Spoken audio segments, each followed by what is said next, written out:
नमस्कार आप सभी को। आज जो हम टॉपिक ले रहे हैं क्लास 9th के पहले चैप्टर का टॉपिक का नाम है दशमलव प्रसार को P अपॉन Q में निरूपित करना। प्यारे बच्चों, जो परिमेय संख्या होती है उनको अपन P अपॉन Q की फॉर्म में लिख सकते हैं, और जब इनको P अपॉन Q की फॉर्म में लिख सकते हैं तो इनके प्रसार दो तरह के होते हैं। आइए पहले वो चर्चा करते हैं, फिर हम टॉपिक करते हैं।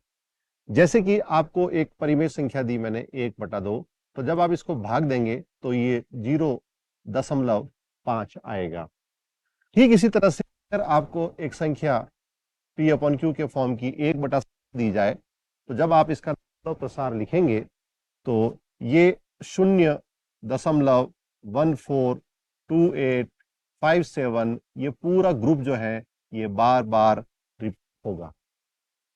यानी कि दोनों के दशमलव प्रसार में एक चीज का फर्क है कि ये भी एक परिमेय संख्या है, ये भी एक परिमेय संख्या है। इसको भी हमने अंश बटा हर में लिखा, इसको भी हमने अंश बटा हर में लिखा, परंतु इसका दशमलव प्रसार दशमलव के कुछ अंक के बाद में रुक जाता है, परंतु इसका दशमलव प्रसार दशमलव के कुछ अंक तक रिपीट होता है, परंतु रुकता कभी नहीं। यानी कि अंकों का एक समूह रिपीट होगा, और रिपीट होने वाले समूह में संख्याओं की संख्या जो इसके नीचे अंक रहे हैं वो अंक अलग अलग हो सकते हैं। यानी कि इनकी अंक एक अंक रिपीट हो सकता है, 2 हो सकते हैं, 3 हो सकते हैं, 4 हो सकते हैं, अलग अलग तरह का समूह जो है वो रिपीट होता है।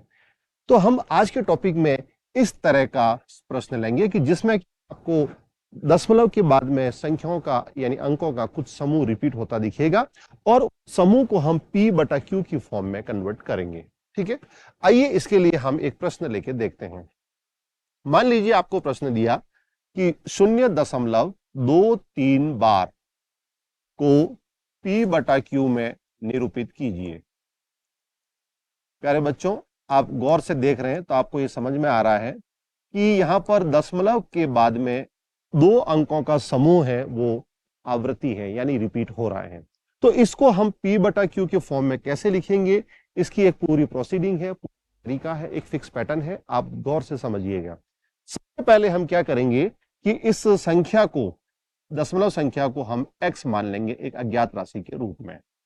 ठीक है, मानने के बाद आप क्या करेंगे कि जो बार का निशान है उसके नीचे जितने अंक हैं उतने शून्य वाला इकाई अंक आगे इकाई और उसके पीछे उतने ही शून्य लगाएं। यानी प्रथम स्थान पे इकाई और यहां पर अंकों का 2 समूह रिपीट हो रहा है तो पीछे आप 2 जीरो लगाएं। मान लीजिए अंकों का एक ग्रुप रिपीट होता तो इकाई के बाद में हम एक ही जीरो यानी 10 लिखते। मान लीजिए अंकों का तीन अंकों का ग्रुप रिपीट होता तो हम इकाई के बाद में 3 शून्य लिखते। तो यहां पर 100 से हम दोनों तरफ गुणा करेंगे, तो हम लिखेंगे 100 से दोनों ओर गुणा करने पर, दोनों ओर गुणा करने पर हम 100 से दोनों तरफ गुणा करेंगे तो बायां पक्ष हो जाएगा 100x, और दाहिनी तरफ ये संख्या को हम इस तरह से 100 से गुणा करेंगे। अब यहां पर आप गौर से समझिएगा, चूंकि वहां पर बार का निशान लगा हुआ था, बार में अंक जो है वो आवृत्ति होते हैं, तो हम यहां पर आवृत्ति में इस 2 3 को कुछ दूरी तक लिखेंगे। हम कुछ दूरी तक लिखने का मतलब हो गया कि यहां पर आप जब 100 से गुणा करेंगे तो गुणा के उपरांत आपका अगला पद किस तरह से आएगा। यानी कि आप क्या देख रहे हैं कि ये जो चीज है यानी 0.23 बार वो की वो चीज है, परंतु उसका बार हटा के आपने इसको 2-3 बार इसके ग्रुप के रिपीट करते करते आपने लिखा। लिखने के उपरांत अब यहां पर दाहिने पक्ष में क्या होगा प्यारे बच्चों, आपके जो इकाई के बाद में 2 शून्य है तो ये दशमलव स्थान भी 2 अंक दाहिनी तरफ खिसक जाएगा। खिसकने के उपरांत क्या होगा, ये 2 और 3 के बाद शून्य आ जाएगा तो 23.23 बार। अब ये वापस 2323 रिपीट होता रहेगा। तो इस तरह से आपका जो दशमलव है वो 2 अंक दाहिनी ओर खिसक गया। अब दाहिनी ओर खिसकने के बाद क्या हुआ कि ये जो अंकों का समूह है इसके हम दाहिनी तरफ वाला जो पूरा ग्रुप है यानी ये ग्रुप है इसके 2 टुकड़े करेंगे। 2 टुकड़े प्यारे बच्चों इस तरह से करेंगे कि इसमें से एक टुकड़ा जो है वो आपका मूल अंक यानी कि x आ जाए। यानी ये देखिए 23.23 बार, तो ये 2-3 बार लिखा। अब इसमें से हम घटाएंगे क्या, x को, जो कि शुरुआती पद है, तो इसको घटाने के बाद आप देखिए पीछे क्या बचता है 23। ठीक है, यानी कि इस संख्या के अब 2 समूह बन गए, आगे वाला समूह तो 23 और दूसरा टुकड़ा प्लस का एक्स। प्लस का एक्स क्यों? क्योंकि हमने संख्या में से इसी एक्स को घटाया था। ठीक है, ये आपकी शुरुआती स्टेप है। मैं यहां तक की स्टेप रिपीट करूं पर अगली स्लाइड में आपको और आगे समझाऊंगा। वापस समझिएगा, सबसे पहले जो भी आपको दशमलव संख्या दे रखी है उसको आप एक्स मानेंगे। के बाद आप बार के नीचे देखेंगे कि जितने अंक रिपीट हो रहे हैं उतनी ही संख्या से आप दोनों तरफ गुणा करेंगे। यहां पर दशमलव के बाद में बार के नीचे 2 अंक रिपीट हो रहे थे तो हमने 100 से गुणा किया। अगर 3 रिपीट होते तो हम 1000 से करते हैं, और अगर 1 ही रिपीट होता तो हम 10 से। तो आपने दोनों तरफ 100 से गुणा कर दिया। 100 से गुणा करने के बाद प्यारे बच्चों ध्यान रहे, यहां पर आप बार के निशान को हटा के इसको प्रसारित रूप में लिखेंगे। लिखने के बाद जितने पीछे शून्य है यानी 100, 1000 और 10 के अंदर, उतना आपका दशमलव स्थान दाहिनी तरफ खिसक जाएगा। तो यहां पर ये दशमलव यहां से उठा और 2 स्थान खिसका, तो पहले तो यहां आना था पहला स्थान और ये दूसरा स्थान, इसलिए ये दशमलव आपका यहां पर आएगा। तो बनेगा 23.23 बार। ये आने के बाद ये आपके 100 का गुणा होने की वजह से हुआ तो 100 यहां पर हट गया। अब ये जो एक सिंगल संख्या आपको मिली है, इस संख्या के आपको 2 टुकड़े करने हैं। 2 टुकड़े करते वक्त ध्यान रहे कि एक टुकड़ा उसमें से x आए। तो ये कैसे संभव है कि जब आप इस संख्या में से x को ही घटा देंगे, तो आप हर बार इधर साइड में संख्या में से x को घटाएंगे। घटाने के उपरांत जो माइनस के बाद जो संख्या आएगी वो आपका पहला टुकड़ा होगी, और प्लस में आप दूसरा टुकड़ा हमेशा x लिखेंगे। ठीक है, चलिए हम अगली चलते हैं। इसके आपको क्या होगा कि ये जो 100x बाईं तरफ है, दाहिनी तरफ से इसमें से x आके घट गया और दाहिनी तरफ 23 जो है वो अकेला बच गया। ठीक है, अब आप क्या करेंगे कि x जो है समान पद, इनको घटाने के उपरांत ये हो गया 99x बराबर 23, और आपको x बराबर मिला 23/99। प्यारे बच्चों, यही आपका उत्तर है, यानी कि जो आपके पास 0.23 बार था, ये इस 23/99 के बराबर आएगा। आपको इसको चेक करना है तो आप 23 में 99 का भाग दीजिए, आपको ये मिलेगा। चलिए अब हम इसी वीडियो का एक प्रश्न और लेते हैं। इस प्रश्न में इस बार क्या करते हैं कि हम बार का निशान के नीचे 3 अंक डालते हैं, यानी 3 अंकों के समूह को हम आवृत्ति करते हैं। इसके लिए चलिए मैं एक उदाहरण लेता हूं कि आपको दिया जैसे कि 2.345 बार।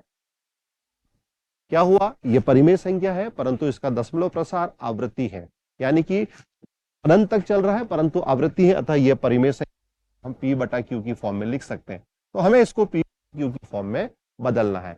मेरे साथ साथ आप जवाब देते हैं, हम आगे चलते रहे। तो सबसे पहले क्या करेंगे, हम वही स्टेप पहले, माना कि x बराबर 2.345 बार, ये हमने इस x को मान लिया।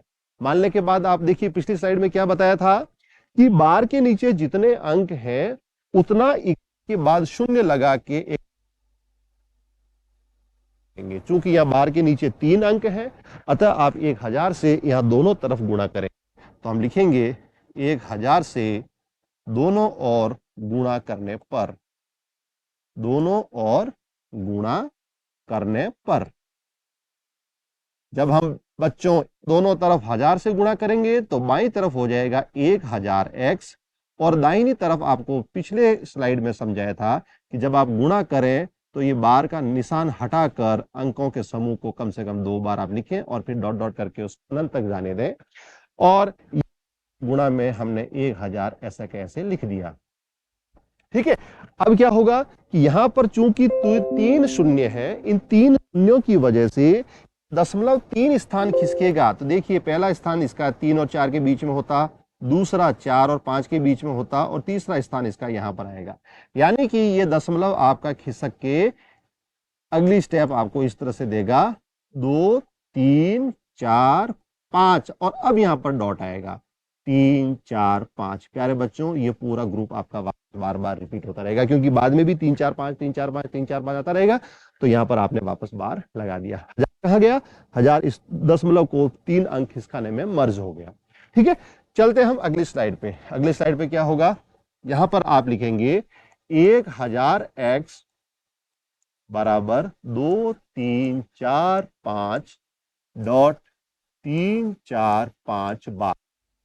ओके, अब यहां पर क्या बात हुई थी कि आपको इस दाहिनी तरफ जो संख्या मिली है, इस संख्या के 2 टुकड़े करने हैं। टुकड़े इस तरह से करने कि एक टुकड़ा इसका x बन जाए। यह कब संभव है? जब इसी में से आप x को घटा देंगे। देखते हैं अपना x क्या था। देखिए आपका x था 2.345 बार, तो हम घटाएंगे 2.345 बार। घटाने के बाद देखिए प्यारे बच्चों, दशमलव के बाद में केवल शून्य बचा और दशमलव के बाईं तरफ 3 4 3 2, यानी कि आप अब दाहिनी तरफ लिखेंगे 2 3 4 3, यानी 2343 और दूसरा टुकड़ा इसका प्लस का x। क्यों प्लस का x लिखा? कि हमने ये माइनस x किया था, यहां पर ये माइनस x की वजह से दूसरा इसका प्लस x आ गया। अब हम अगले स्टेप में लिखेंगे 1000x और दाहिनी तरफ से x आया तो माइनस हो गया। अब तरफ प्यारे बच्चों केवल बचा 2343। अगले ये बाई तरफ घटाएंगे तो घटाने के उपरांत ये बनेगा 999x और दाहिनी तरफ 2343।